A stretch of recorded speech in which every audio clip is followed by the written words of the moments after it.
Good afternoon, everyone, and welcome at this third session of today's event on heat pumps and the renovation wave. I'm Jozefien Vanbecelaere, and I'm head of EU affairs at EHPA. And in this session, we will dive deeper into the new business models and how these can really drive the heat pump revolution forward. So let's first of all take a closer look at the traditional business models. So in a traditional business model, we have the heat pump manufacturer who sell products to end users via wholesalers or installers. Then we have heat pumps that are installed by installers, and then the user has a separate contract for the energy that drives the heat pump. And due to the complexity of the product and also the challenge to integrate it into the building envelope, the end user must really rely on expert advice. So we really see that installers and architects are the gatekeepers to a fast and successful rollout of low carbon solutions such as heat pumps. And this was also mentioned just before by Thomas when he was ending the previous session. He said that we really need people that are skilled enough to provide trust so that end users are really positive about heat pumps and choose them. And here I can actually also add from my personal experience. I'm renovating a house here in Brussels, an old house with a heat pump, and we had to change architects because our first architect was, he said, don't choose a heat pump, this you will regret it. The electricity costs are too high, this is really a bad choice, don't do it. Yeah, but of course I want a heat pump, so we changed architects. And also I have to add that the situation in Belgium is very particular regarding the electricity costs, they are very high here. So yeah, we choose another architect, and we also hired an engineer to look really into the heating system altogether, on the technical aspects, because also this architect didn't have a lot of experience with heat pumps.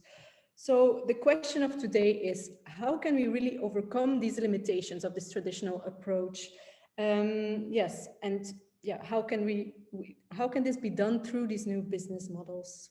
We also see that the European Commission in the Renovation Wave communication, they also want to address this. And they mentioned, for example, that they want to expand the use of ESCOs and energy performance contracts. They also want to use standardized industrial solutions to enable cheaper and quicker renovations. So we really see the Commission wants to look at these new business models. And now I will introduce our four very interesting speakers to dive deeper into this topic. So first of all, Clemens Hagg, who is Business Development Director at Helion. So he started at Helion to really drive the growth by digitalizing the customer consultation and sales process. And it will be also very interesting what he has to say, in addition to his colleague that was from the Inca group that was speaking right before. So it's very good that we can even dive deeper into this topic. Thirdly, we have Roxanne Pieterse, who is research manager at Delta E. She leads the research on innovative business models for residential heating products and services, and really with a specific focus on the customer attitudes towards them. So this is very interesting as well. And then fourthly, we have Jaume Loffredo he is Energy Policy Officer at BEUC, and BEUC is a European consumer organization. There, Jaume focuses on energy markets, and he has also experience as a consultancy firm, also in the European Trade Association, and also as working for a member of the European Parliament. So we really see here that with these four speakers, we have the whole customer journey together. So we start from a manufacturer to a consultant, and then we have the end user perspective that we can both cover from the research and the policy perspective. So I suggest we really go through this discussion by looking at each of these stages and how we can really lift the barriers of the traditional business model by using these new business models. So first of all, Clemens Hagg, so you work for Helion, and Helion is offering solar and heat pump solutions through IKEA Switzerland. So just before, Hans mentioned that it's hard to say when people will not buy products anymore, but will buy services. So maybe it's interesting how you see that in the context also of IKEA. How will that evolve? Do you see yourself in the future as really a major distributor of heat pumps? Would this then purely be the product, also more a service-based approach? So how do you see this? Thank you, Jozefien. I just want to start with correcting slightly, although I'm flattered by you thinking. I actually work for Helion, which is part of BEUC Energies and Services and BEUC Construction. So Rob from IKEA is only a colleague, a partner colleague at Yes. work, and not a direct colleague. So I can't speak for IKEA, nor global, nor Switzerland either. But I can give you my 2 cents on from my perspective of this partnership. Mhm. And it's really quite an exciting thing to see, because whether IKEA becomes successful at selling heat pumps is possibly, I think, at this point, quite the wrong question to ask.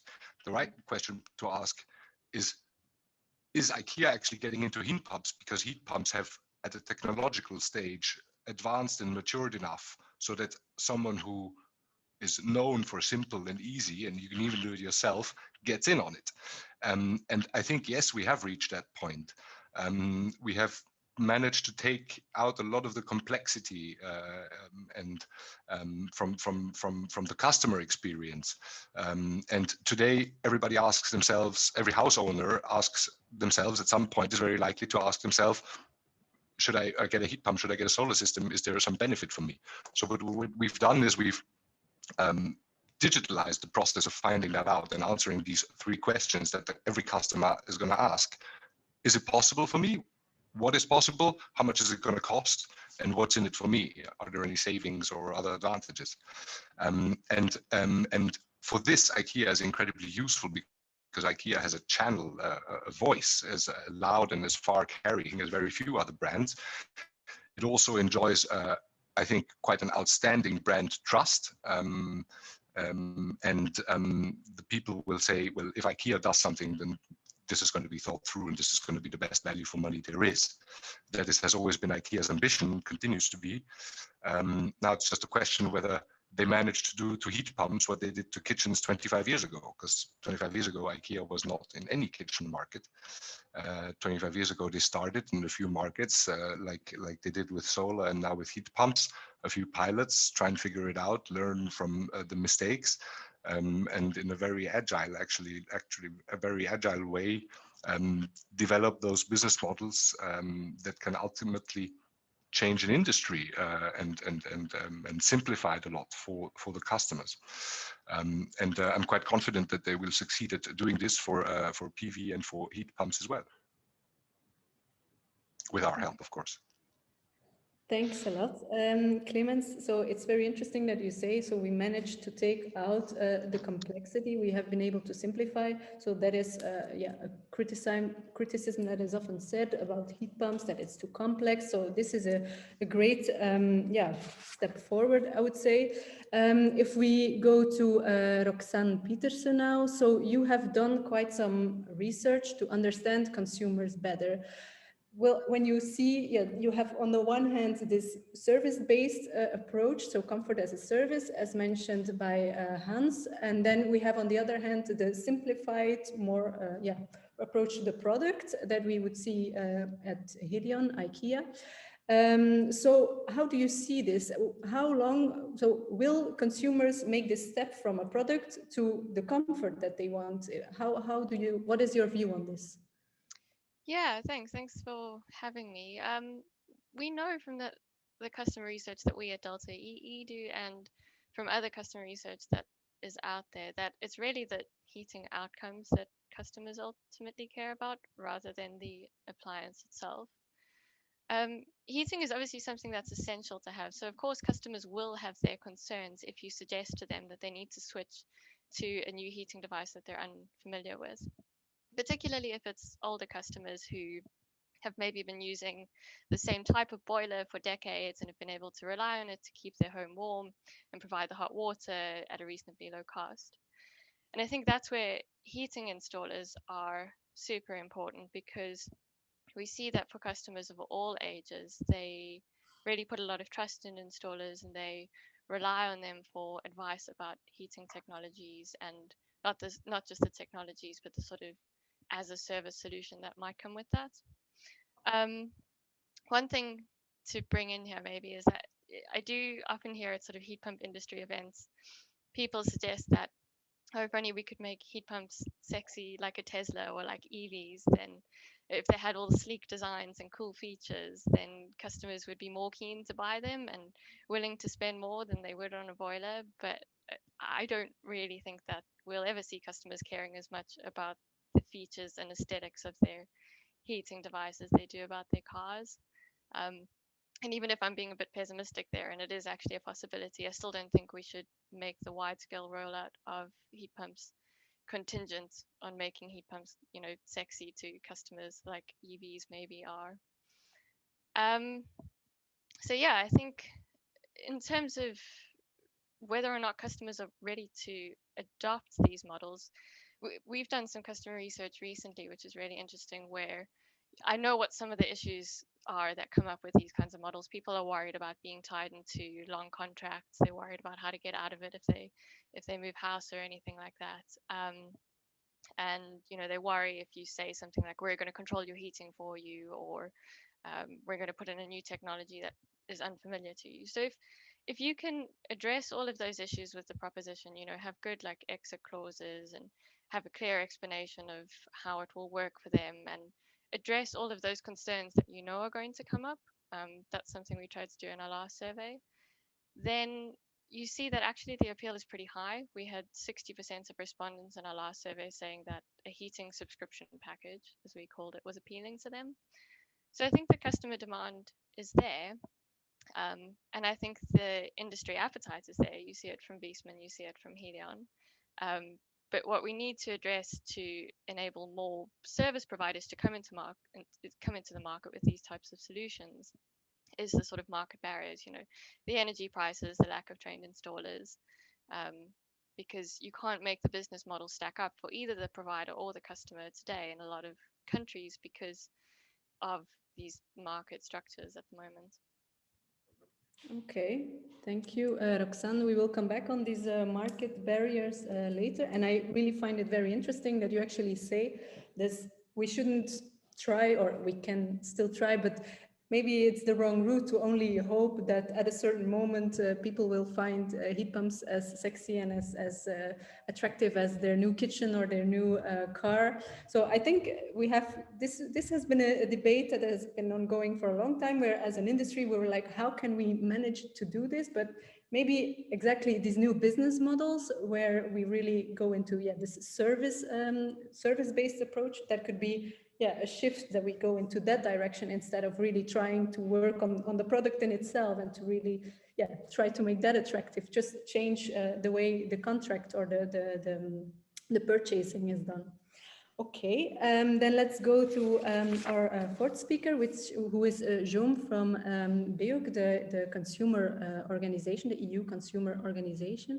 So our question for you would be, how do you observe the market development, and which services could you, as a European organization and also your national organizations, offer to end users to really facilitate and encourage their choice for low carbon products?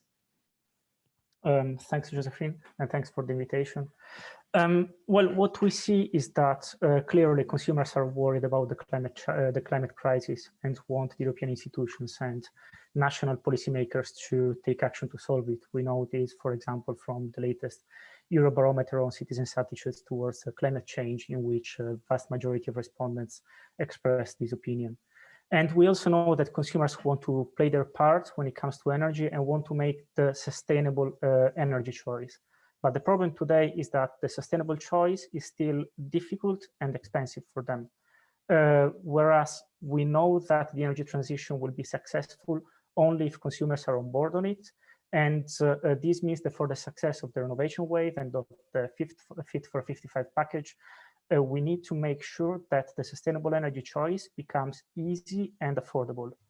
On easiness, what we see on the market today is that consumers are facing very difficult energy markets, and that heating choices are very difficult for them because they don't have a PhD in energy engineering. So for this reason, they do need some advice. And this is something that we would like to see in the upcoming package. I mean, these all capacity building elements. what we need is consumers to have access to independent advice that could guide them in their energy and in their heating choices. Our members, in the context of some EU-funded projects that we ran in the past, were providing advice to consumers on what heating appliances were fit for them, on how to install solar panels, and we're also organizing collective purchases to help with reducing the initial costs. So this is something that we saw can greatly help making the shift, precisely because consumers often don't know who to turn to when they need what can I say, to replace their heating appliances and to switch to a sustainable heating. On the second issue, the affordability element, what we see today is, I mean, just to say it very bluntly, is that heating sustainably today is often more expensive than heating with fossil fuels. And this needs to change for the energy transition to be successful. This is due to two different elements. The first one is that renewable electricity today is still more expensive than fossil fuels. And although taxation plays a big part in it, and I'm happy to expand on it in the Q&A, I would like to focus on something else, which is the need to reward consumers for their flexible energy consumption. As of the end of this year, member states need to implement the electricity directive so that as of 1st of January, consumers will have access to dynamic electricity price contract. So if they're able to shift their energy consumption to times of low demand, they would get financial benefits and they would have lower energy bills. And the proper implementation of this is very important also because these will bring benefits to the climate, because it will allow for more usage of renewable electricity, and it will bring benefits to the energy system as well in terms of lower grid management costs, which, again, will bring benefits to the consumers because network tariffs will decrease. The second element on affordability of why heating sustainably today is less affordable than heating with fossil fuels clearly is the upfront cost of sustainable heating appliances. Heat pumps today are still more expensive than boilers. And here what we would like to see from the upcoming package is, for example, a push to governments to offer subsidies for their purchase or low interest rate loans, or innovative financing schemes such as pay-as-you-go schemes. And clearly, heat as a service here has a key role to play in reducing and addressing the upfront cost barrier. What we see, though, is that, and it was also mentioned by Roxanne before, consumers are worried about being tied to a contract with very long duration. But these can and should be fixed actually quite easily, because what the electricity directive says is that all consumers should have the right to terminate a contract, and that termination fees should not exceed the remaining cost of the appliance. What we need now is member states to implement this measure and national regulatory authorities to develop a methodology for the calculation of these remaining costs.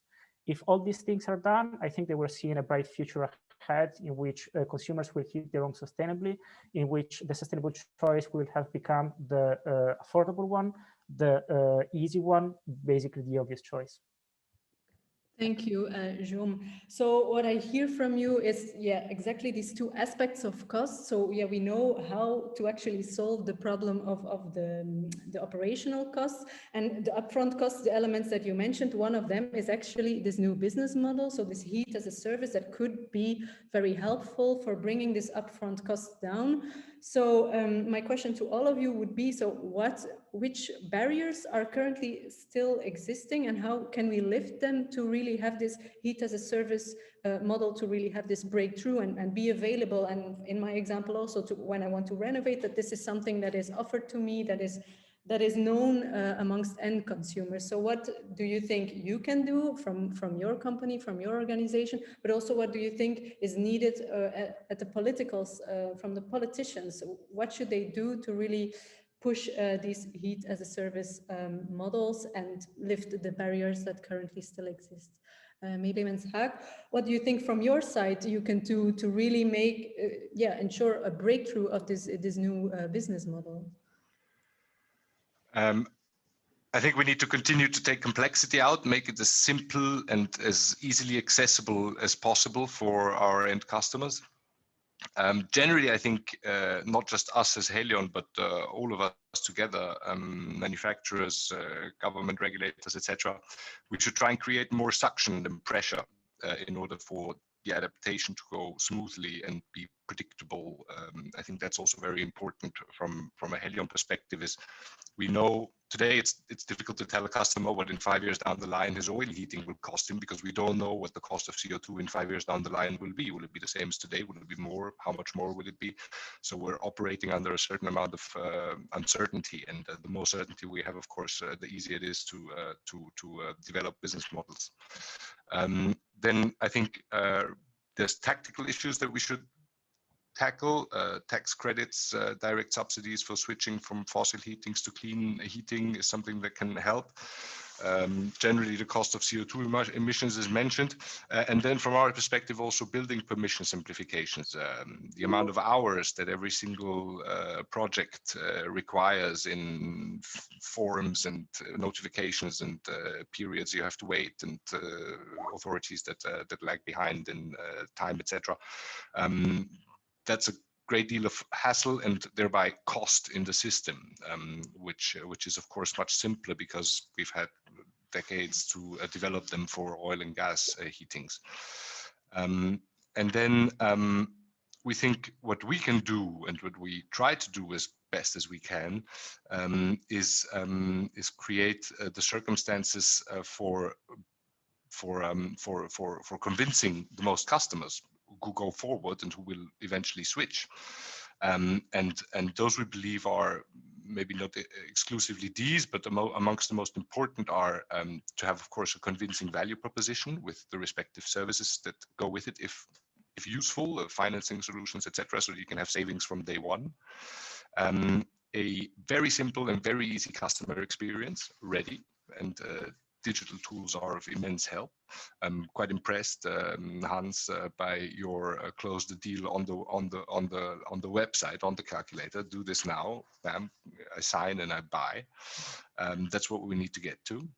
And last but not least, a trusted brand that conveys all this, because I think I'm not alone in this. I see every day that it's very hard to dissect all the information that is around this general topic of energy transition. And there's a lot of disinformation, misinformation, inaccurate information going around, and a lot of players, of course, who have instinctive, who have inherent interest in the whole thing, so who push one message or the other. So it's very hard for the consumer to see the wood for all the trees in a way, when it comes to what is really possible for me personally, what is necessary, what can I do, and what's in it for me. A trusted brand can give the credibility, probably more than a heat pump manufacturer or even a Helion, of course, will be speaking in favor of heat pumps and will be trying to sell you our solution and install it for you. But what if someone, on the other hand, we have government and policies, etc., who have their messages and their agendas. On the other hand, we have existing players who have no interest in this change going forward, and who do their part in slowing this down as much as they can and putting as many stones in as possible along the way. And I think the trusted brand there, I like to sum it up with saying that's why Helion and IKEA, I think, are such a good match. IKEA tells people why they should go solar and why they should get a heat pump.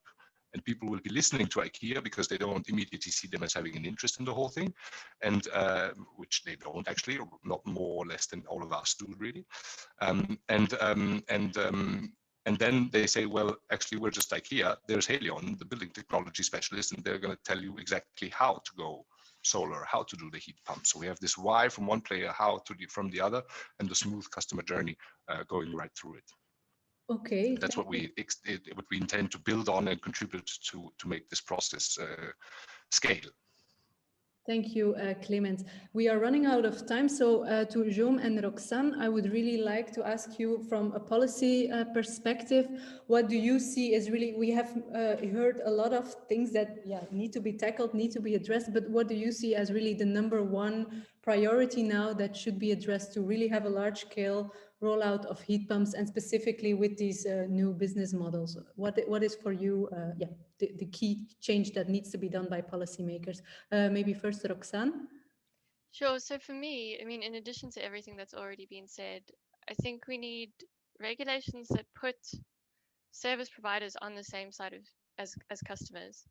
Because currently, if you're an energy supplier and a customer consumes more energy inefficiently, that's to your benefit. If instead you're selling them outcomes instead of inputs, then you're on the same side as them in wanting to deliver those outcomes as efficiently as possible.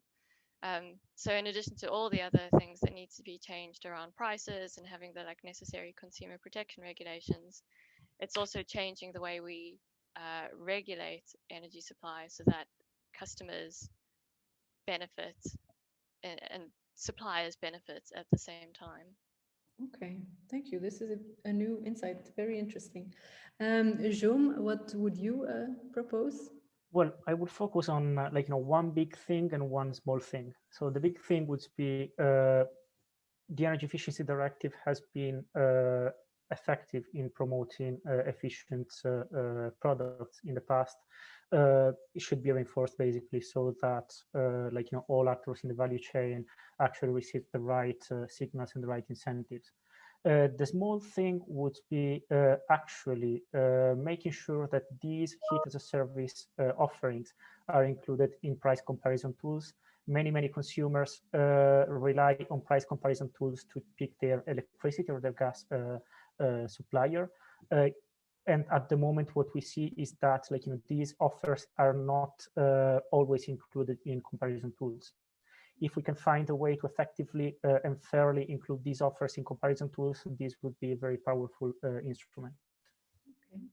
Well, unless Clemens have something very urgent they would like to say about the policy issues, I would like to close the session, but I have one very quick final question, if I may. How much your heating situation, cost situation, and project situation changes if you put PV on your roof? If electricity is so expensive in Belgium, and the heat pump has been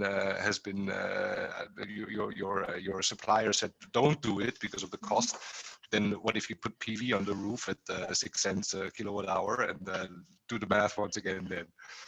Well, I would let you know, but on the other hand, it's difficult because the house is lower than the 2 houses next to it, which creates shadow on the whole roof. So I'm afraid this will not be an option. Maybe in the small, how do you call that, small house in the garden? But I don't know if this is an option. Let's see. Okay. So thanks a lot, all 4 of you, for this very interesting insight and how we can really improve this customer journey and these business models. We will continue our work as EHPA on making these policymakers aware of these new business models and what they need to do to really make them break through and create really the revolution of heat pumps that we need. So thanks a lot, and we will see you and speak later, I'm sure. Have a nice afternoon.